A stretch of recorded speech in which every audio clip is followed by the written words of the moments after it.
రాజన్న సిరిసిల్ల జిల్లాలో దారుణం జరిగింది. అంగన్వాడీ టీచర్ బాలుడిని చితకబాదిన ఘటన ఎల్లారెడ్డిపేట మండలం వెంకటాపురం గ్రామంలో చోటు చేసుకుంది. విచక్షణ రహితంగా దండించిన అంగన్వాడీ టీచర్ దాష్టికానికి బాలుడి శరీరం కమిలిపోయి కన్నుకు తీవ్ర గాయమైంది.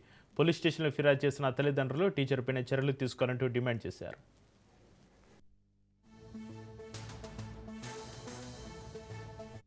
మడికి తోలిచ్చినాం. తోలితే ఆ మేడం ఏం చేసింది, మొత్తం కొట్టింది. ఫుల్ ఎక్కడ పడితే అక్కడ కొట్టింది. కొట్టి ఏమన్నాడంటే ఫోన్ చేసి మీ బాబుకు జ్వరం వచ్చింది, మీ బాబుకు జ్వరం వచ్చింది ఒక్కపోనది. ఈమె ఏంటంటే ఆమెకు క్యాస్ట్ పీన్ బలంగా మేము ఎస్సీలమని ఇట్లా పిల్లలు ఇట్లా ఘోరంగా కొట్టింది.